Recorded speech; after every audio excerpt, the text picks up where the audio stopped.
Welcome to the Bronx Hip Hop Oral History Project. Today is November 25, 2025. I am Pastor Crespo Jr., the research librarian and archivist for the Bronx County Historical Society. Today, I am joined by Darryl Solomon, also known as the Notorious Mad Hatter. He is a first-generation b-boy, a hustle king, and a fashion model. Welcome, Mad Hatter. Thank you. Awesome. Thank you for coming here. I know you're really busy, and to invite you guys to come in and do live shoots, and you guys coming in, thank you so much. I really appreciate it. My pleasure. Cool. We like to start out all of our interviews by finding out your family history and background. Could you tell us where your parents come from and talk to us a little about each? My mother, her name is Ella Solomon. She comes from Georgia, Mochi, Georgia. My father, William Solomon, he come from, he was born in Harlem.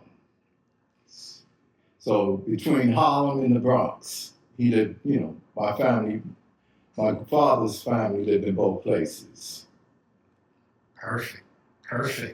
And do you know when your mother arrived in New York?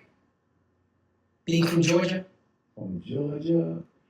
I can't pinpoint. I know I was told the story when she came up, because when they came up, they came up from Georgia. And then I think first place they hit was New Jersey. Got it. Asbury Park. And then she came to New York. Got it.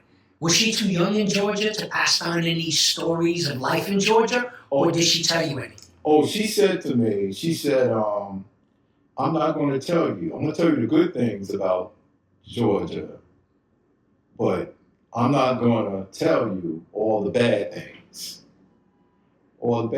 And she took us down there, took us all the way down south. Because my grandfather came, and my great-grandfather and my grandfather was born in Wilcott, Georgia.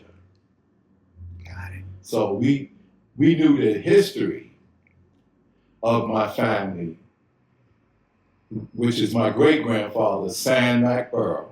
We knew his history. Awesome. So, and on my father's name, William Solomon, today I picked up certain things, but I can't really trace nothing really about his family. I know that my grandfather, he owned horse and buggy. He had his own garbage business. Okay. So he died when my father was real young. All right. When and where were you born? I was born in the Bronx. What year? 1956. All right. You got any siblings? Oh yes, I have one brother deceased, William Solomon. I have a brother named Seti Solomon. All right. And I have sisters, Felicia Solomon, Linda Solomon, and Renee Smith. Renee Lewis, because she's, Got it. Yes. You had a full house. Oh yes. Where'd you grow up? Where did your parents raise you? Well, we raised in the Bronx, and we was raised in Harlem, so we had both places. Okay. But we lived a little bit much longer in the Bronx. All right. Well, when was the first year you guys lived in the Bronx? Well, I was born in the Bronx. Got it. In 1956, and probably 1950, because we had to move, because they was knocking down the tenement houses where we lived at. So they transferred us to Harlem. Got it. So when we left here, we left the Bronx like about, I say 50, 58. You're still a baby. You're still a 2-year-old child. Now, when you return to do you remember anything about living in Harlem? Yes. Oh, yes. Oh, definitely. And how long did you live there? Well, I lived in Foster Projects. All right. Because my father played ball. I remember I used to go to school. I went to kindergarten, kindergarten in Harlem. I went to school over in Spanish Harlem. All right. So I remember walking through Spanish Harlem. Tell us about your memories of Harlem and walking through Spanish Harlem. What do you see? What are you hearing? Oh, forget it. I think at one time I almost got into a fight and I hit a girl Now, this is mid-'60s. You're in elementary school, right? Yeah. This is like in the 50s, 60s. Okay. You know. And, because, you see all the family, community, you can hear everybody speaking Spanish. And then we always went to the fish market with my mother. And when she went to go get some fish. Right. And then I can remember when my father, when he needed tires for his car, we used to drive all the way out there. And he'll get a tire, and I get sick and throw up in the car. Because I never ate breakfast. I didn't like eat. I was a particular eater. I didn't like breakfast. So I smelled the gasoline because he had the station wagon. Right. And I guess, and I can remember that. And I can remember me and my mother and my brother taking my sister both of them to the dentist. Early child memories. Yeah, and then my father played ball. So in Foster Projects, he used to go to those big basketball courts and shoot around. And then one time my brother got the guy sick. We was walking in the park, they sicked their dog on us. And I remember we was fighting already. We was fighting the kids. My father was like telling the guy, bring your family down. Bring your father down. You want some of this and that. So I know I graduated from nursery school and went to, elementary school in Harlem. Got it. And I remember walking around, even going on the avenue, all those stores, which later on, I would always hang in Harlem. Got it. All my uncles hanged in Harlem. So, all right. What year do you remember coming back to the Bronx? Oh, 62. 62? All right, so you're 6, 7 years old. Yeah. Because at that time, everything was brand new. In my building, it was Jewish, Irish. Where'd you move to when you came back to the Bronx? Huh? What neighborhood did you move to coming back? I went back to my same neighborhood all right. I came from. What neighborhood was that? 12 Washington Avenue. All right. I lived in the building 1285, Washington Avenue. Got it. The school was right next to our building. All right. PS 132. And we're going to talk about all of the schools you went to. Now, back on Washington Avenue, can you talk to us about your earliest memories of life as a kid on Washington Avenue? Oh. Again, the things you hear, saw, the things you smell, because I know there's a lot of food. Yeah, but it was amazing. It was amazing because when we moved into 1285, and it was I think we woke up, we moved in like on a Friday, and then when we woke up on that Saturday, we heard this band. We heard this band, and we was like, so we ran to the window, we looked, we seen a whole Navy, Army, Marines, everybody was dressed up in Army uniforms. And the band was playing. So we said, oh man, look at this. So my youngest brother was too young to join it. So me and my older brother, we joined the Cadet Corps. And the Cadet Corps, kind of like every Friday, we would go to the Cadet Corps every Friday. And my mother would, when we could get back from there, get home, she would cook fried chicken and French fries and the way she cooked it. That's one thing about my mother she loved us with a lot of good food. And you know what? That's great that you're talking about that, because I want to hear your favorite meals and what did you eat on a regular basis at home, and what did you eat for like parties and holidays? Well, at first I was a very particular eater. I would eat nothing but when I was young, straight up peanut butter and jelly. I wouldn't touch anything but peanut butter and jelly, even though my mother would, make, string beans. She'd say, eat those string beans. And I'll be crying, I want some peanut butter and jelly. So I'll be at that table all day long. So I was, till later on, then I got older, then my taste buds came to me. But when I was going to school, always took me fried chicken to school. I had chocolate cake. And I kind of used that as the bake. Because, you had bullies in the school. And I was like, y'all, don't beat me up. You want a piece of this chicken? Or want some cake? Oh, I got some cake. And I have liverwurst sandwich. Some of y'all might not know about liverwurst. Right. But, I have spiced ham. Wow, that's the main thing. And I was always dressed. I always had on a blazer when I went to school. Unless I was playing basketball. Got it. But that's the most fun. Got it. And do you recall the types of music your mother and father played at home that had an influence on you and your siblings? What influenced me, I had older sisters and I had aunts. And what they would play, my aunts, everybody, when they get into James Brown, I would get up and perform in front of everybody. See, at that time on TV, you had shows like the Dick Clark Show, but the Shindig. Uh-huh. And I used to stay up. I remember when I couldn't sleep, I would stay up and watch the Playboy Club. Because they had different people would come on there and perform. Okay. Even the Shindig. I learned how to do the Chubby Checker, where I learned how to do the twist.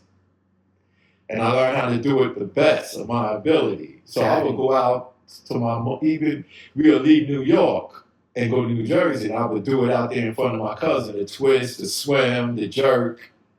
And that's all we would do is, my father was into jazz. He was into, the Supremes, the Temptations. He had a will-to-will. He had stereo equipment, all those blues and jazz albums he had, Quincy Jones, Frank Sinatra, Williams, there I go, and then we would listen to that all night long, but we had our 45s, and that was one of the best times when I got a chance to play some of that music on his hi-fi. Got it. Was he had it really set up with the timer on it and everything. He said, don't touch my thing, because he always knew that he had no needles. Uh-huh. He didn't want you to mess up his records. Nice. So I had a lot of fun listening to all that music and dancing. Got it. And then we had places that when we was young that my mother would take us to, like Savoy Manor. Okay. That was Savoy Manor was, you bring your whole family there. All right. You bring your whole family there, and in Parkside Plaza, those was like they did family parties. Right. So I had a lot of fun doing that. Nice. The Savoy Manor. Wow. So it was a family venue where you listen to music also. Oh yeah, we go there and dance and have big parties there. All right. So I was always listening. I would always go in my room and lay on the bed and dream about being in the Temptations. Nice. That's the main thing, and how they dress. And James, I wanted to really see James Brown at the Apollo. I couldn't get a chance. Got it. Wow. So at home, did your parents have like parties or music parties with family that you can recall? Well, we gave my mother a surprise party. We introduced my nephew later on he became a DJ. All right. And today his name is DJ Hooker.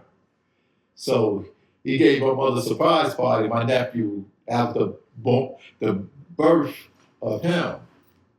Got it. That was the birth of him. Even though I took him to we'll probably get into this later. I took him to a Kool Herc. Kool Herc was playing in Taft. All right. So I took my little nephew.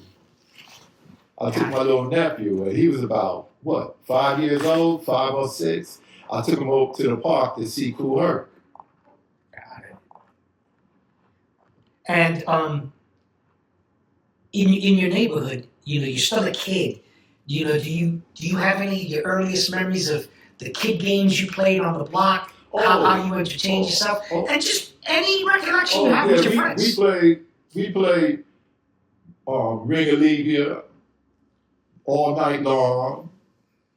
And the most one, your mother be yelling you out the window, Bunkies up. You know how you play Bunkies up, right? No. All right. Whoever you be shooting fouls and you miss, and then all of a sudden you up against the gate. And people would jump on your back. And then they'll take the ball and hit you in your butt. At the end of it, your mother be yelling out the window, you want to get help? You want to get hurt? And Ring-a-Levia, and then we had a crazy game called Doodle Custard. Talk to me about it. Got you. Somebody will lay gas, and they'll tag you and say, you it. So that'll go on all night long. Right. Now, coming out of Harlem, what was the first elementary school in the Bronx you remember going to? Oh, I went to 132. All right. Give us the And earliest then I went to memories. 132. I went to 145. Got it. And then I went into high school. I went to Taft. Got it. You want to talk about one of your closest friends at your elementary school? Well, elementary school, I didn't have too many. I had friends I had a couple of friends. Lived in my building. I had a friend named Michael Chapman. Okay. And I had another friend of mine that played ball with me, Gusto. They say that's who everybody know about, Gusto. Got it. He runs the Rucker. All right. Yeah, Rucker Park. Rucker Park. Got it. He runs that now? Yeah, he runs that now. Awesome. Now, what middle school did you go to? I went to 145. 145. Talk to us about any friends that you went to school with at junior high school 145? Yeah, 145. I think my best friend was my brother. Right. Because I hung out with my brother when he got in there, 145. But Michael Chapman, he was one of my friends because we played ball. Because we was playing basketball when we left 145. So when we left PS 132 and we went to 145. Got it. Now, most of the middle years in the 60s, from the early 60s to just over the mid 60s, you were in middle school. Yeah.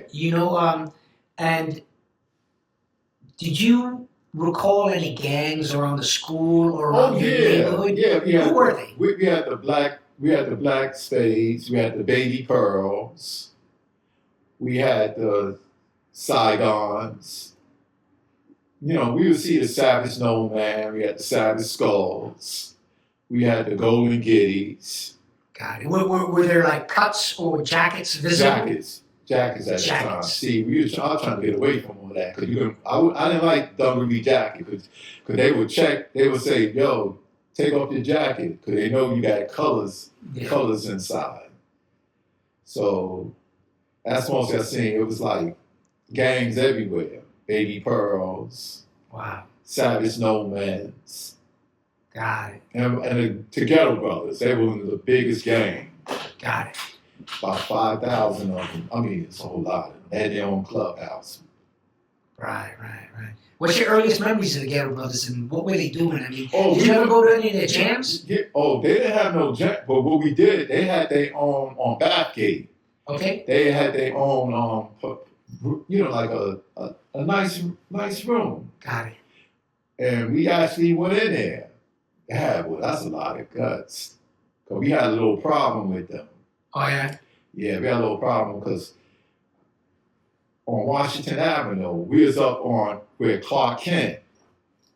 We was up on his block. And I don't know what happened. We had some fiction. And then next thing you know, they brought their Savage, the Ghetto Brothers brought their, oh man, it was, the whole block was packed with them. Wow. So I can remember us on, all the friends said, yeah, we're going to get them back. Was that elementary school, middle school, high school? That was, I think that was probably when we was in high school when that happened. That's around 1970 for you? 69, 70? 71. Yeah. Wow. That's, any other incidents, with gangs that you recall? I mean, because a whole street full of one gang is a big thing. Yeah, after that, I never really had any problem. Like later on now. I remember one time, one of these guys, he was in a gang, and he stopped me, and it was Saigons, and he had a whole bunch of Saigons with him. Got it. But he's a little gangster himself, so he said, "You got $5 on you?" And I said, "Nah." He said, "If I check your pockets." I just gave up the money. I looked and see all those guys. I said, "Here." And just kept it moving. I hear you. Now, how old were you when you first saw someone burning or street dancing? And what was your opinion? Well, since I always dance. Got it. I always dance. I always knew how to dance. Now, you were around 14 in 1970 going into high school, right? Born in 56? Yeah, about 4, but I got left back a couple of times. All right. So I already had, that. I always, dancing and everything. And I can remember me getting with my friends on 169th Street, and they said, "Yep." I went to this one dance in Forest. Do you remember what year that was? And it was in the 70s. Okay. It was in the 70s, and that's when the style, the burning, came out. All right. Burning, and I said, I caught it on real quick. Came on real quick, and I said, "Damn, I got this dance real packed down." And the dance was going all through the Bronx, West Avenue, and I said, "Wow, look at this! It's like a new thing. I got it." And I went home, and I went into my building, and Keith and Kevin was standing in front of the building, and they said, the twins. And I said, yo, twins, I got this dance I'll be doing. They said, "Oh, we got something to show you." And I said, "What?" They said, "Come on upstairs." I went upstairs with them, and they showed, oh man, life was different. How old were they when you met them? When you saw them, you already know them. Well, I already know them. Me and their older brother, that's who I went to the party with, his brother Butch. So, and I went, and then, we all went already, they lived in my building, they lived on the 12th. I was always in their apartment with their brother. And they have other siblings. Got it. So, they said, "Come on upstairs." So I know that these two little guys, they will watch the older guys and copy everything they do. And I went up there, and they said, they showed me their whole routine. Because at that time, Michael Jackson and the Jackson 5 was doing their thing. Got it. And they showed me their whole routine. And I said, wow. And it looked like the greatest show on earth was going. What was their routine like? What dance moves were they doing? Oh, man, they were doing backdrops. What is that? When you do backdrop, you put your hand back and your legs go forward. Got it. And you come up. All right. And they would do little things like Charlie Chaplin. And they would jump, one would jump in his arms, like the Williams brothers, and he'll flip them and he'll do a split. So now the show is on. We started taking them from holding their coats from back to back everywhere in the Bronx. It became Oh man, they took on everybody. Now, before they dropped your jaw, I could say, you know what I'm saying? Which moves were you going to show them? Well, I could never show. I could never. Before you realized that, we got something to show you. Yeah, we got something to show. Me, I kind of like played the background. Okay. And then later on, when I went to, I was doing. It was a step that we did with the hustle from the beginning. Okay. And then when I went to Herc party, I seen this girl named Janet.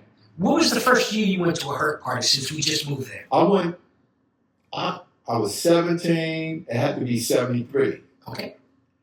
When I went to a Herc party, I went to Herc because we heard about Herc. What did you see at that party? When you walked in? Oh, I mean, it was lit up.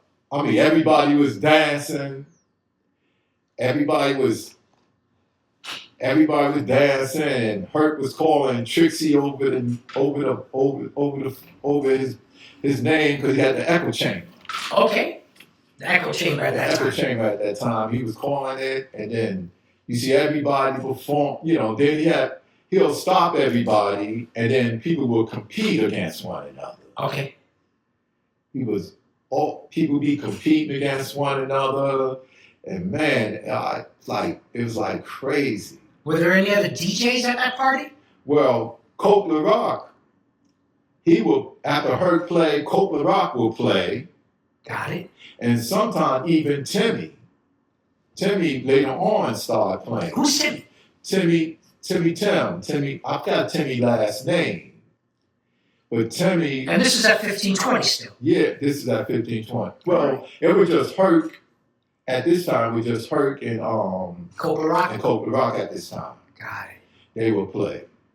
Got it. What kind of music was Kool playing that you recall? Well, Kool Herc had his own playlist. Got it. Because he wouldn't play the same records Herc played. All right. Even though they the same feeling. Sure. But he had his style of playing. You knew when he was coming on the turntable. All right. Because he'll play certain records. And I'm into that he played that Marvin Gaye smooth stuff. Got it. So, in that record by Larry and the Blackbirds, and Do What You Gotta Do. All right, Coke. But they always had that, they always heard, you had that theme song. See, everybody Coke had his own style. Right. And I'm glad I'm a part of this. The scene is live, him getting down on the turntables, even at different places. All right. If we at the Executive Playhouse or we at the Twilight Zone, so you saw her playing at the Twilight Zone all that, and the Executive Playhouse. All that. PAL. But the biggest thing when he come on my block. All right. Down on Washington Avenue. He come on Washington Avenue. And then he'll come on my block, and then everybody had that love, the 5 Centers, everybody. We all had personal connection with Herc and Kool Herc. So when he come on our block, my block, everybody know the 69th Street. Right. You gotta get permission to come on my block. And nothing happens to Herc and Kool Herc when they playing their music. And then Herc played at Bronx River, him and Coke. Okay. What year do you remember that? That had to have been in like 70, 74. All right. 75. I remember Taft took the championship. All right. And Herc went to Taft at that time. God. He was in my gym class. And he played in the schoolyard? Yeah, he played in the schoolyard. And plus he played at the prom. He played at the... What year did he play at the prom? I think 70... I was supposed to graduate 74. Probably 74. And plus... Taft High School prom, 1974. Herc was playing. Yeah, it was playing. And plus, he played on 74 or 75. He played on the boat ride. Okay, boat ride? Yeah, us who gave a boat ride. All right, like the circle line? No, it was a regular, like a circle line. Because I remember the day before, a couple of days, because Herc didn't give his parties like fluently. Mm-hmm. It was like every 2 months. All right. He'll throw up, because he just didn't come out with his equipment any other day. God, he wasn't out there playing Every day. No. Everybody else will come out. Smokey will come out every day. Every day Smokey come out on his block. When was the first time you saw DJ Smokey playing and where? Man, let me tell you, I think Smokey was I was going to Smokey parties a lot going on in his block because he lived close by. I could walk to his block. Where was that at? On I think, not Teller, but it's where he lived on, because he lived by 6, where we get a haircut from. Walking distance from Washington Ave. All right, cool. Yeah, because we go to his house and we be making circles outside in the street dancing. All right, let's go. Oh, you're an awesome person to interview because you just moved right in to where I want to go. Yeah. Talk to me about any battles you had on the streets and where. Well, I think I wasn't a battle guy, but I tell you, I battled. One time I went to go battle. Oh man, this was embarrassing. I was in Smokey apartment, and we got a girl. Her name is Sister Boo. She one of the baddest girls dancing. She was tearing up guys. We girls didn't compete against one another, but the girls always the girls always competed against the guys. So I got in there and trying to go off on her, and she burned them and burned. She was about to get into. She about to burn. She burned me, but nobody didn't see it. Right. And somebody knocked on the door, and they all ran to the door because when you get ready to dance, they always make a circle around you. Right. And she burned the mess out of me. Nice. But I got later on, my boy Clark Kent got her for me. All right. Do you remember that? What was his moves? What did he do? Clark, oh man, because the Clark Kent, first his name was Poison. He will always do routines he started to do routines with Keith and Kevin, because Keith and Kevin was dancing before him. So he became a part of their team. So he had the same moves as Keith and Kevin and them. And then one day he told me, just like Keith and Kevin, he said, Chip, come with me upstairs. And that's when the birth of Clark Kent. He had all these different moves where he be hitting the baseball. Got it. Be hitting the baseball. He be doing backdrops and doing the freeze on the floor. Got it.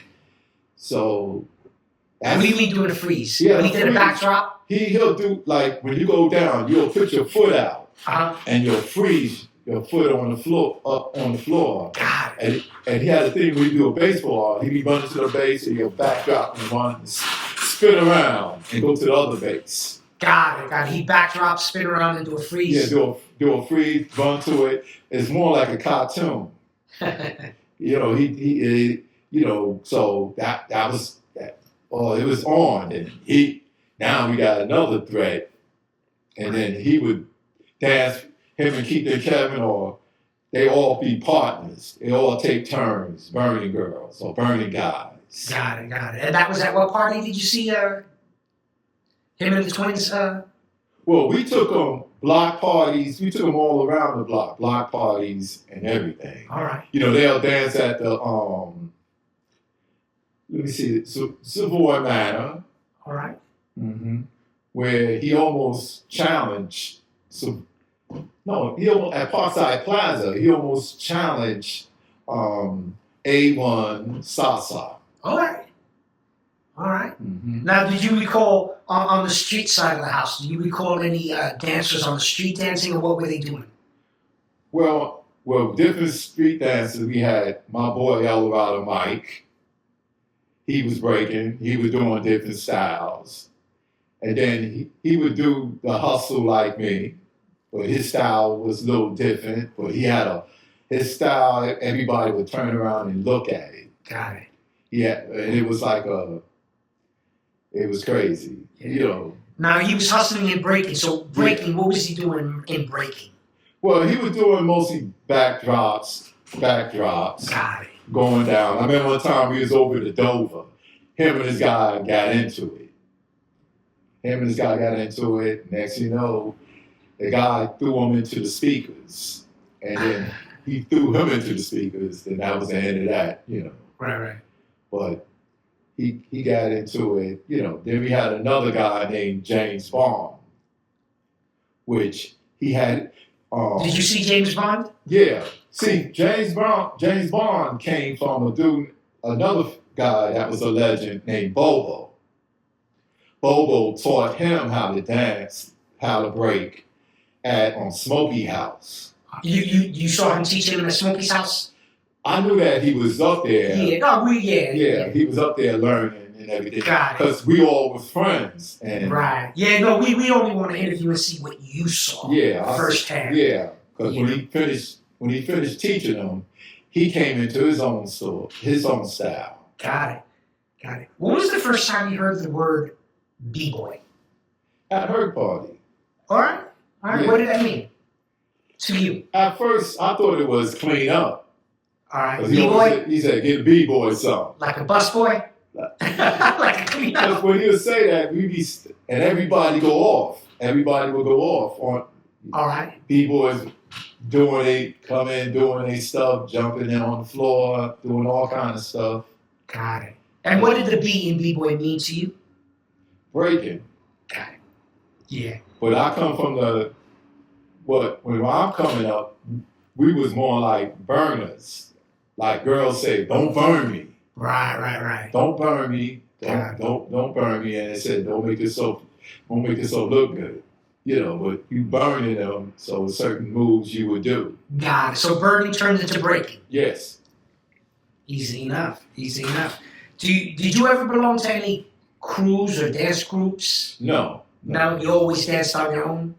Well, me and my dance partner, Janet, we were doing the b-boy hustle. We turned out the party. Talk to me about the b-boy hustle. That's interesting. B-boy hustle, the Fred is stay on the floor. All right. Janet took me in front of. I seen her and this other guy, Basheen, doing the b-boy hustle. I was like, wow, look at this, look at this. And then I said, so Janet was the type of person. She would dance with everybody, and she knew how to break dance. Got it. And she would challenge other guys. And she was, her and her sisters, they'll challenge anybody. And because they dance in High Bridge. Uh-huh. So they gave a lot of dances in High Bridge. So this is the time when Flash was dancing. All right. Flash was a real good dancer. Grandmaster Flash. Did you see him dance? Yes. Where at? Yes. I seen him dance in High Bridge. All right. Yeah, he wear a jean outfit. What year was that? This was in the 70s. Okay. Because this was in the 70s. High school, middle school? This is high school. High school, all right. So it's definitely 74 now. Because him and Bumpy Melvin, Theodore, Melly Mel, all of them was dancing. Got it. All right. Yeah, because they lived around Smokey. Got it. You saw them dancing. Oh, yeah. They was, yeah. Tell me about the last time you saw Melly Mel dancing. Well, what was he doing? That was so long ago. But I always remember Theodore, how Theodore would go down on the floor, you know, like really. Grand Wizard Theodore? Yeah. Now, how old was he and where? No, no, Mean Gene, his brother. Got it. That makes sense. Mean Gene, his brother. Yeah, all right. Gene. Yeah, because all of them was around Smokey. Got it. Smokey So you saw Mean Gene dancing at Smokey parties. Yeah, because Smokey had his own team. Got it. Yeah. Smokey had he had Johnny Cool. He had Sister Boo. The Smokatrons? The Smokatrons. Yeah, that's who he had, the Smokatrons. All right, awesome. And he had a dude named Sugar. He could do the drums. Because the main thing in Tell me about the drums. You saw him playing a set of drums? Like not player drums, but you know how to imitate like he's playing drums. All right. Just like Dancing Doug always come to Kool Herc party, imitating how he get on a motorcycle and ride off on a motorcycle. All right. So you have Sasa, A1 Sasa, he would come to the party and he would imitate, he would get up, unless somebody challenged him, he would show his whole routine. And they'll play a special record for him. All right. Now, this is the 70s, right? Yeah. Middle school, high school, and you're a fashion man. I mean, Yeah.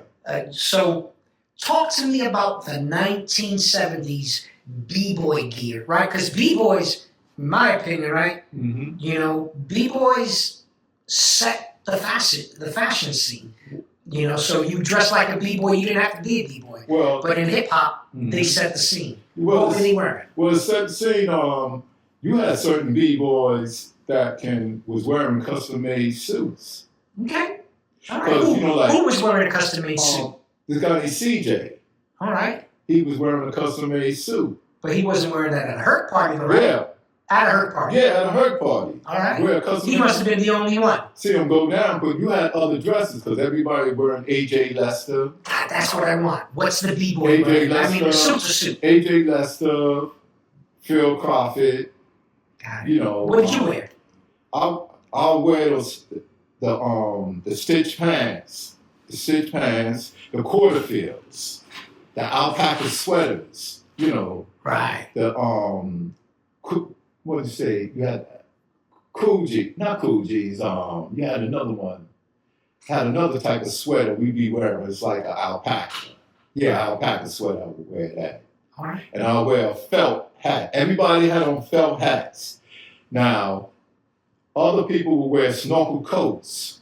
The snorkel coats with the collar, the girls and the guys. Got it. And the snorkel coats are those hoods. Yeah, they wear hoods. And they'll wear the big gloves. The big gloves. The girls wouldn't wear sneakers. They had on those slip-on shoes. I remember them. Slip-on shoes. I never wear sneakers. I think I wear shoes all the time when I went to the party. Okay. And that, or the girls will wear the tennis outfits. Right. With the big bamboo earrings, the scarves. And you'll see like on Wallace D and his brother Basso and Tex, they will come in with a quarter field. Coming to where? Come to Kool Herc party. Okay. With the quarter And at 1520 or at the Evilo? At 1520, they will come there. 1520. Yeah, they wanted it first. They'll come there. How many parties did Herc have at 1520? Wow, before he went to the Evilo, before he went to the Executive Playhouse. I know that after he left 1520, it could have been the Twilight Zone. He had quite a lot of parties there. Got it. So you went in 73. What was the last party you went to at 1520 that Herc had? At 1520. Wow. I couldn't remember that. Did it last to 74, 75? Well, we was in the Evilo then. We was in the Evilo. If I was leaving, if we were leaving going into another world, I'm going into the next phase. Got it. But at least to 74, right? Because August 11, 1973, we're 2/3 of the way. I think when I was leaving in 76. Got it. That's 76. I was leaving high school. Yeah. That's when he stopped the parties at 1520? Yeah. Right. He been stopped. 74? Yeah, about 70. All right. I'll give you 75. All right, 75. Cool. All right.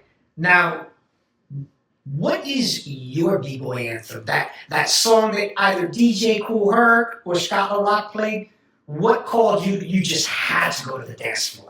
Well, when you play on my thing, with me and Janet, I think when they playing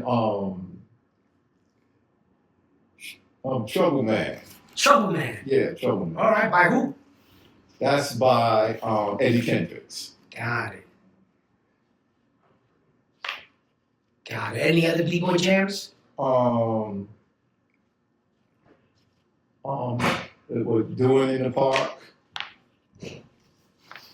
Doing in the Park by Larry and the Blackbirds. All right. Great. Herc, I used to like to hear Domino. Would you that record Listen to Me? Uh-huh.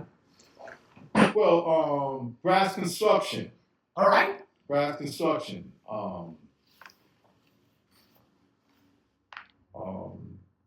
You had mostly some of the records Herc played came off soundtracks. Got it. But your anthem, My anthem, whether it came off the radio, whoever played it, what was your anthem? My anthem, yeah. Cool. Nice. Now, do you recall, what was the first time you saw b-boy crews? You know, like the Mighty Zulu Kings. Well, we already left that, you know. All right, but let's go ahead and go. But I wouldn't watch. Wouldn't. You don't recall any b-boy crews? Well, I seen them. Okay. I seen the crews, but I was already a superstar then. You know, so we didn't look at them like. What was the first year you noticed the crew? This one I noticed the crew. When they started, they came with the car boxes. Okay. When they used to spin on the car boxes. Because I was watching, you watching them when they come. And what was the first year you saw one of the b-boy That had to crews? be like about in 79, 78. Wow, pretty late. Yeah, that was real late. That was real late. All right. So you really didn't notice many b-boy crews in the Bronx? I seen them, but I seen them when they was, because we seen when they first started with the boxes on the floor. Right.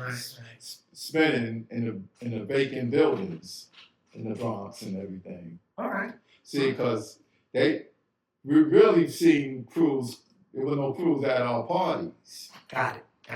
Well, no crew. Nobody come and say crew. If you was doing a style, you be different. Which parties? Kool Herc parties. Oh, but that's 73, 74. Yeah. Right. Got it. Did you see them at any other parties? No. Yeah, they weren't. They just weren't noticeable in the parties. No. You noticed them in 79 on the streets. But then again, you didn't know if they was Spanish descent. You wouldn't even know. Yeah. You might Well, know. I mean, we were talking. I was trying to see if you remember the Mighty Zulu Kings. No. You know, which were mixed. You know. No. Got it. Yeah, that's. I mean. All right. So moving on. Did you ever collaborate with any MCs or any while you were dancing or at any clubs? Any clubs? Well, I knew Cowboy. He's from my neighborhood. He'd always be around my neighborhood. All right. Melly Mel. When was the first time you saw Keith Cowboy MCing or Well, rapping? I seen him all the time because he was always around my block. Okay. He was always around my block, and then I started seeing everybody, all the young guys from my neighborhood start getting placed into groups. Okay. I seen Cash when he was a young guy. He was there. Grandmaster Cass? Yeah, Grandmaster Cash. Got it. He was when Herc be out. When they be playing. They were like all forming little groups together, whether they're MC groups. Well, you see him, he had his book with him. Okay. That had everything in it. His rhymes and everything. Nice. I can remember him at Herc parties sometime when Herc be outside. He'd have his. Who did you see at Grandmaster Cass at her parties? Cass, with yeah. his MC book? Yeah. With raps? Right. Yeah. All right, great. And then the Sugar Hill gang, they lived on Oregon Avenue. Fat Hank lived on Oregon Avenue. Right, Fat Hank. Big Fat Hank. Got Yeah. it. He lived around there. So one day we all got together with Coke Rock Got it. on Oregon Avenue. And so they lived around there. Got it. And the rest of the crew, the Sugar Hill gang? The Sugar Hill, no, just because. Just Hank, right? Just Hank. Yeah. Got it. All right, was that when he was with Sugar Hill? Huh? When was that? Yeah, that's when he was Sugar Hill. So after 79, you started Yeah, noticing and then Hank? I had a whole lot of guys, like we had Said G, he's like my little brother from Ultra Magnetic. Got it. We had Ultramagnetic was a MC crew. Yeah, Ultra. Got it. They rap without cursing or anything. Nice. So it's. When did cursing become a part of rap? Well, it wasn't part of the early rapping. Well, the first hard DJ from the neighborhood was J.H.S. Okay. He was one of the first. Nice. That was hardcore. But when all that rapping on the record came from the West Coast. Got it. That's when, they came into the picture with all the cursing and everything. You rarely seen anybody from the Bronx or anywhere else cursing on them. Right. Yeah. That must be that's a later thing. Yeah, you're absolutely right. I'm glad you corroborated that. Mm-hmm. But early rap didn't have all that foul language. They might have had here and there. They brought in the baseball hats and all everything. Right. Because everybody in the Bronx and Harlem wanted to look like Nicky Barnes and Guy Fisher. So that was out. So when I seen the changeover, see, I'm watching everything. I seen the changeover. I was like, then I seen Flash and them change over wearing rock and roll. I was like, oh, yeah, they wearing rock and roll clothes. Got it. So the only thing I tried to picture myself, if I was doing what they doing, what type of style would I put on? What type of style I'd be accepted in? Got it. Because you see the big change. I wasn't wearing a hoodie. If you wear a hoodie, to me, you're going to stick up somebody. All right. Yeah, right. Times have changed, right? Yeah. You wear a hoodie. So somebody asked me in fashion, I got this hoodie for you. I'm like, nah, I'm sorry. I don't wear hoodies. Got it. And I don't wear baseball caps. Got it. I don't wear baseball caps because back then, even when I left and went into disco, you couldn't wear a hat.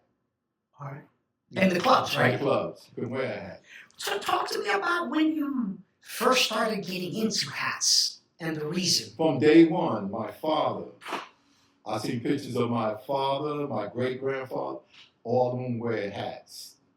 Now I see I got a picture on my wall with my grandfather with a top hat on. And I started getting that hat like a beaver and wear that hat. Okay.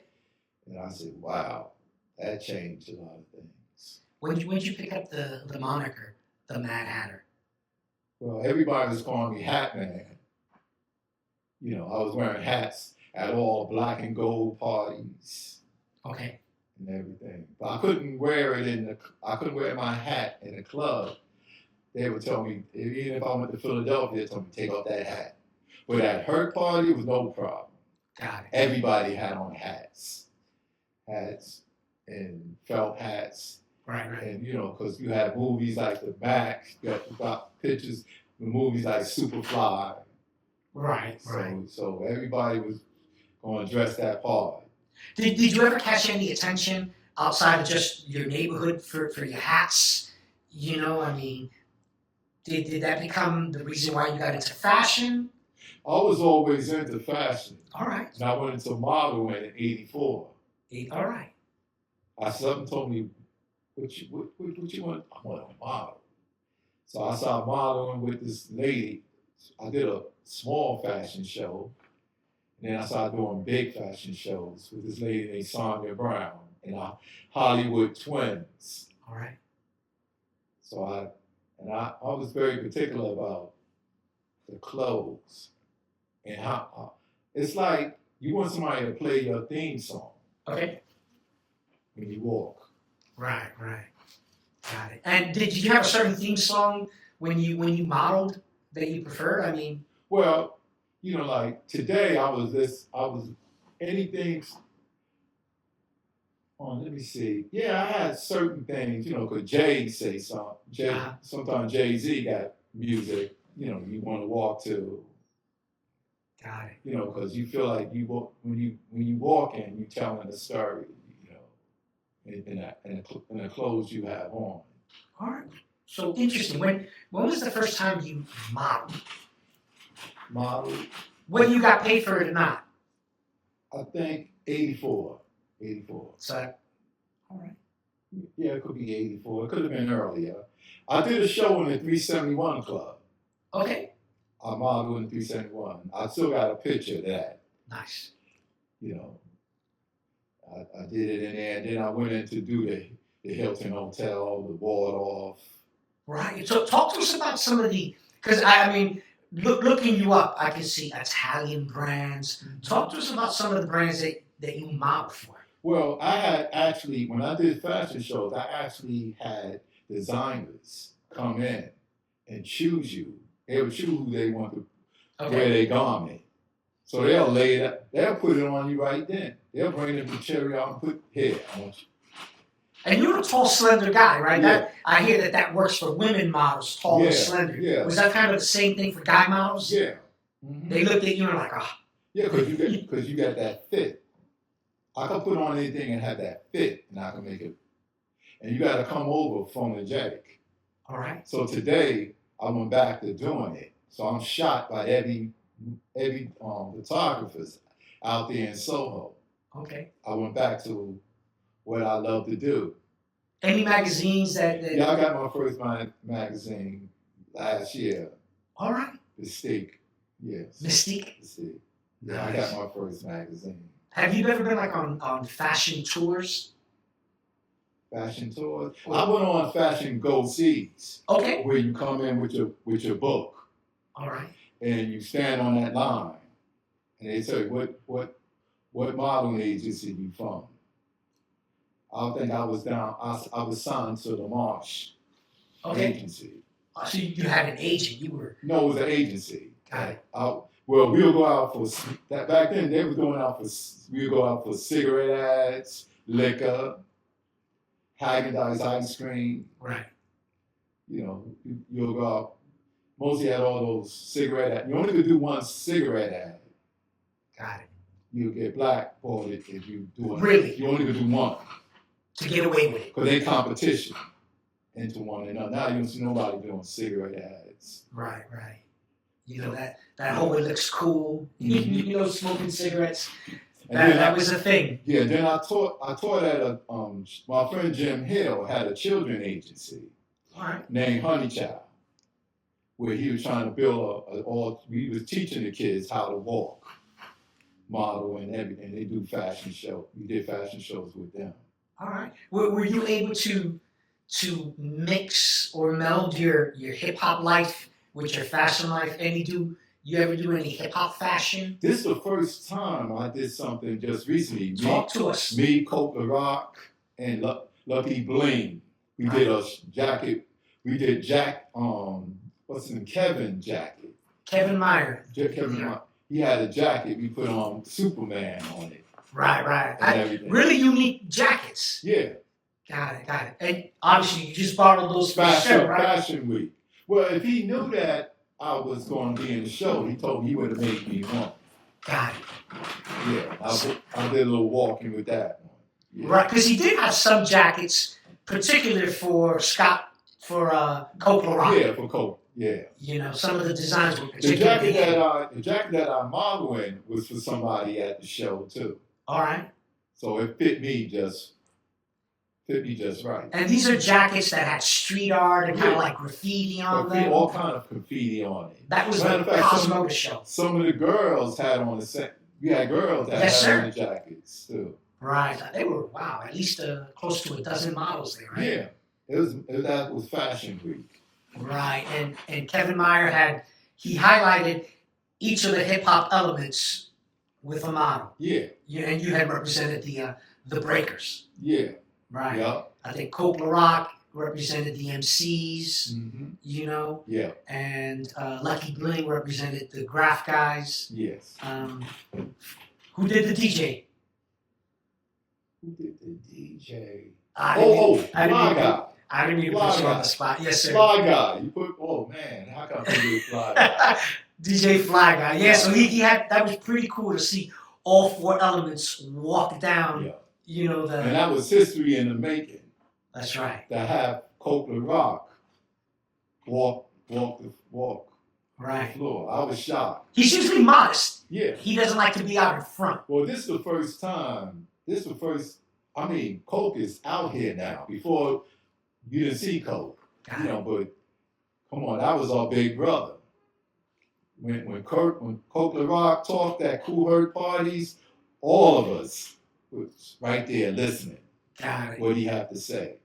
Got it. Oh, Herc. So he emceed at Kool Herc's party. Yep. He DJ'd. Yep. All the way. And you were telling me he was the muscle too. Yeah. So he was an enforcer. Got it. So he watched that door. He controlled the door. Well, if you try to get up there on equipment, he had his thing on. Got it. So he had his thing. He played a lot of roles at Oh Herc yeah, party. that's right. He hold it down. He kept Kool Herc alive. And then he had his crew. He had his boys. Mike with the lights. Mike always worked the lights and everything. Got it. He had a whole, at the door, And they'll say, Mike with the lights when we be in the executive playhouse or the Hebelo. Mike would turn on the lights or turn it off. And then Kool Herc would give everybody a notice that we going to the AM. Got it. So Kool Herc was also at the Hebelo? Oh yeah. Got it. Definitely. Awesome. Yep. Awesome. Now, did you ever fashion or dance for any celebrities? No. No. I take it real seriously, but I went from doing the hip hop hustle to the Latin hustle. All right, talk to us about that. What's the difference in the hip hop hustle and the Latin hustle? The Latin hustle is more like you got a little bit of everything with the Latin hustle. The tango, you got you can freestyle, so it's more broader. You more open up, wider. It changed every time. Got it. And was there anything particular to the hip hop style of the hustle? Yeah, it was different because it was kind of a little different. Because when I danced with my dance partner Janet, I went back to her. I changed my style of doing the hustle. I started doing a Latin hustle. I was going to Boom Boom Macau, Casablanca. And I started dancing with her. She was still doing what she taught me how to do. All right. And later on, she came into my other style. Now, Janet, you know her full name? Did she go Janet Tillery. Got it. Janet Tillery. We call her Janet Rock. When did she become your partner? At her party. Nice. It looked like he was almost. You know what? I used to get pissed. I used to get mad because she would dance with everybody. Okay. She'll go to person and dance with them. But you want to shine, so right. You say, "Oh man, get back your partner." Yeah, because she had another guy, Junior, and he do the lift. He'll lift her up in the air. All right. She could take her foot and put it over her neck. Wow. And she do splits. Now, where else did she dance other than Kool Herc? Where would I be able to see her? Well, today she do a lot of house music. All right. Yeah, when she'll call me, your chip, we got some house music, and I'll come. Got it. So her style kind of gravitated toward house. Yeah, and plus she do a lot of African dancing. All right. Oh, she known to do that. Did she implement that a lot in her dancing at the parties? I mean, not really. That was just the style she got. But she, oh man, when she go after people who dance, it'd be off the hook. Because I seen her one time take her leg and put it over the guy's head. Because some guys get fresh, and she's not to be reckoned with. Right. And she had a sister, and her sister was double jointed, and she could take her hand and put it behind her back. What was her sister's name? Right offhand, I can't. Got it. Yeah, but they all dance, and we all started hanging out together and going to the PAL. Got it. And I would take off my hat. Which PAL did you go to? The one on 83rd Street, 183rd Street. 183rd. Yeah. Got it. We'll go there, and I'll put my hat out, and they'll put money in for them to get in. All right. So almost like a hitter. Yeah. On the streets, making money. Yeah, we'll go like this. Like, they want to get into the PAL, I'll take my hat off. Oh, God, that's different. Yeah. Everybody go like this, because they starved the show. Nice. Yeah, because the same thing with the twins when we traveling to Chuck Center. Right. Because every Thursday, Chuck Center had a b-boy and b-girl contest. Got it. And I would go there with the twins and Clark Kent, and they were challenged. Right, because you were hanging out already with the twins as brothers. They were from the neighborhood. Yeah. You know. So we would go with them. It never felt funny that we are a little bit age apart, but you said How old? I mean, you were hanging out with their older brother Butch. Yeah. How many were you? 5 years older than them? Yeah, I think a little 5 years older than them. Yeah, that'd be significant back in the day. But one time with them, they said that they went down to Manhattan Center, and they said Plummer wanted them to come down to Brooklyn to be in a dance contest. All right. So we all went, and I said, "Y'all too young. How you gonna get in?" They said, "Watch." So we got all the way out there in Brooklyn and got to the door, and they said to the security guard at the door, "Yeah, we here for Plummer, and for Boyer, And they said they let him in, and one of the twins performed with Clark Kent. They were challenging everybody from Brooklyn. Got it. And they never seen nothing like this. Because everybody in Brooklyn was doing the bump, was doing the hustle. Got it. What year was this? This probably was 76. All right. And you guys were in Brooklyn. Yeah, we was in Brooklyn. Do you recall Brooklyn Rockers? At that time, we wasn't around any other people. We didn't normally go to Brooklyn like that. Right. It was sometimes later on I would venture out and go to certain club like the Promoter. Okay, where was the Promoter at? All the way in I think it's in Fort Greene. All right, Brooklyn. In Brooklyn. So I would go there and see the style, but they were doing the hustle. Got it. I went to the next stage of doing the hustle. Did you ever compete? Because I know you said you were a hustle king. Did you compete with the hustle? You know what? One time, this is a bad time. I don't like even talk about this. I want to hear it. This when Angel Dust was out. So, me, Keith, and Kevin, we was all on, we was in the Bronx. We was over we going somewhere, Burger King or White Castle. Uh-huh. And I said, let me get just a little sip.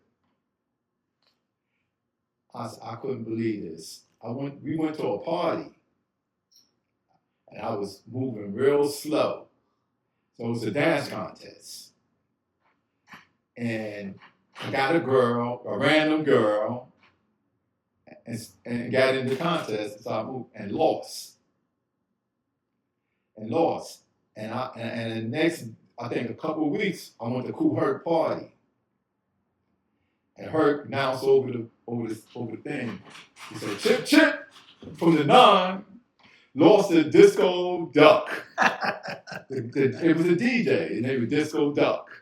Got it. And I was like, so embarrassed. I said, he never said my name over the mic before. Gotcha. So that was the most embarrassing. But I hate hustle contests because it's up your dance partner, when you're doing it, So I'd rather just dance it out. Yeah, you got to practice. I danced at the Apollo, but that was way later on. Way later. When? I had open heart surgery. That's like in the 200s. 204. All right. 2004? 2004, yeah. Got it. But that's still something if you dance in the Apollo. Yeah. Cool. On stage or? On stage. Nice. Yeah, on Apollo Amateur night. Nice. I asked them, did I have the tape? How'd you do? I definitely want to know if you got the footage. They wouldn't they don't give you the footage. Okay. They only give you the footage if you won the contest. Got it. See, it's different when you go there and audition for Apollo. We go back to the Apollo and ask for 1970s footage. I wish you could. Because they wouldn't show it to me. That'd be nice. They wouldn't show it to me.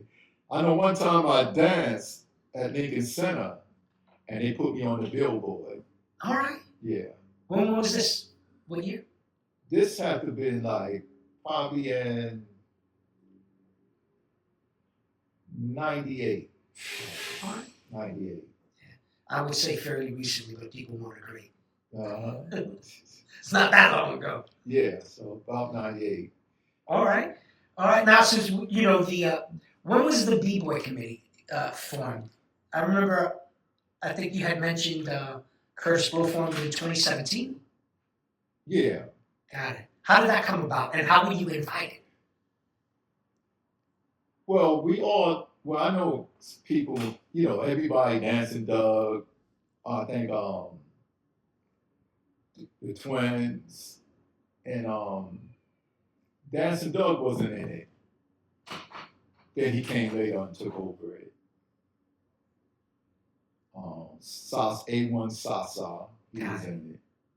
Clark Kent was in it before me. Any new members? No, not really. I wish it was still going on, so we had meetings. All right. So it was at the beginning, it was frequent. Yeah. It was going on, periodical meetings, not anymore. Over the phones and everything. Got it. Yeah. But one thing came out of it, right? The first generation b-boys Oh, yes. sprung out of the b-boy committee. Am I correct? Not really. It was All right. already, yeah, somewhat, but it was really, there already. But yeah, it was kind of like really sprung out. Got it. All right. And they were just they had just sponsored a couple of weekends ago the Breaking Hall of Fame. Yeah. Got it. Anyone in particular was recognized at this? Well, my friend Eldorado Mike. All right. Talk to us. I wanted to cry. Yes. He was recognized at this year's? He was recognized. Even though he passed, a long time, but he was recognized. And what was his style of street dance? Mike can break, and Mike can random do the hustle, b-boy hustle. All right. Any random girl, he'll make them look good. All right, cool. Now, what do you think about, just past summer, not this summer, but the summer before in 2024, with the Summer Olympics in Paris, with b-boys taking, not center stage, but taking the main stage, what do you think about that? What did that... Well, they should have let us into that. Okay. Notify, at least some of us, Keith and Kevin, the Twins, A1, Sasa, some of us should have been involved with that, Yeah, I hear the same thing from a lot of dancers. Mm-hmm. Even Crazy Legs, you had certain people who should have been involved, everything. Right. I mean, the poster boy for breaking, right? Yeah. Yeah. I ain't going to discriminate. Everybody should have a piece, because, it's great to have this going on speaking because, I don't be on the drink club and, everybody, I have a lot to say. Well, you should be on the Drink Champs. Nori, not that he's watching this, but get the Mad Hatter on the Drink Champs, man. Yeah. He's got stories. Tell the truth, nothing but the truth. Nice. Now, what do you think the future of big breaking is? Well, it's global. It's all over the world. All right. It's everywhere. And and that's the most proudest thing to see. You had people, the first dancer from Japan that was at the b-boy. At the Hall of Fame, that's right. There were a lot of foreigners being recognized. Yeah, a lot of fun. See, we ain't stingy. This is for everybody. That's right. Yeah. And it's connect us, Right. Because we proud that they took it to another level. Right. You can't change back what happened. This is history. Got it. Have you been able to the two current hip hop museums that I know of, the UK and the National down in DC? Were you able to get anything of yours, involved in that? Have you been working with them at all? No, I think we supposed to be what is this word for it? We supposed to be involved, but Okay, not yet, got it. supposed to be involved. Got it. You're supposed to be involved with the new hip hop museum in the Bronx, or I hope so. or with any of the other I hope ones? so. We're supposed to be inducted Got it. into it. Awesome. I can't wait for that. Let me know when. We'll make sure I have to induct you in something, like fashion. Right. Definitely. Before we end the interview, was there any last thing you want to talk about, or make sure that people know we can talk as long as you want? It wouldn't be Herc and Kool Herc. Both of them was the father of hip hop. Okay. Like they both, and you have other guys that came along. You have the Flashes, you have and Smokey. Where do you see Africa Bambaataa in the world of hip hop? Well, he had all the beats. Okay. And you figure all the rappers use his beats. They are his beats, but he had the beats. But it used to be funny how all of them used to gather together just to challenge Kool Herc. Right. You have to gang up on Kool Herc. Gang up on Kool Herc battle. But when you played against Kool Herc, back then it was all about the sound system. All right, talk to me about that. Herc's sound system was so clear. And then when the party was over, he'll leave on a beat when you about to leave. I don't know what that record was, but it was like a sound. See, when he had the big columns, and then he went into the small columns, he went into this mix, and him and Kool Herc, see, people got to explain to them.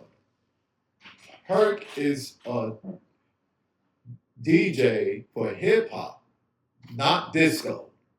So don't ask him to come. If I come here and flashing them or kind of like show, they're going to show their talent. You're not going to play a Bee Gees album. Nah. Sometimes I'm in the park and I say, what are they playing? We never played at a Herc or Smokey party. Got it. You got to please the b-boys, the b-girls. You got to cater to them. You got to cater to them. If nobody's on that floor dancing, you haven't did your job. I shouldn't be sitting around watching you play. I should be dancing. A lot of guys, even b-boys, b-girls, don't remember certain things because they were so busy dancing. Very true. You're so busy, places dark and everything. But if you was one of those people that stand out, everybody gonna always remember you. For sure. Yeah. So that's the main thing. I know her sister Cindy. She promoted the first party at 1520 on Cedric Avenue. And as a matter of fact, she promoted a party at Dodge. All right, Dodge was a club? Dodge High School. Oh, Dodge High School, okay. They had a party there. Where's that at? Where's Dodge High School? It's near Fordham Road. Okay. Fordham Road. She had a big party in there, and the cops had to shut it down. It was so crowded. That's a party. And then even Herc played at Berto Clemente. Okay. And when Berto Clemente was being built, the gym and everything was being built, I remember all of us dancing up there at Berto Clemente. It wasn't finished yet. Right. So that was a lot of fun, Herc playing. See, with that sound system like that, you can't miss. Got it. Awesome. We like to end all of our interviews by asking you one question. What do you think about the Bronx? Think about the Bronx. Or what does the Bronx mean to you? it's a place I live, but I like to bring up the Bronx. Here I've been born in the Bronx and I'm fashioned down. A lot of people feel ashamed to say they from the Bronx, but I'm not ashamed. But I love it when the kids stop me, I want to be like you. They see me and Janet when we're dancing, I want to be like you. So it's just a place you live, you raise your kids, and you feel proud. And then when you go somewhere else, you carry yourself in a good manners. Be respectable. Awesome. Thank you. That was the Notorious Chip Mad Hatter for the Bronx Hip Hop Oral History Project. Peace. Peace.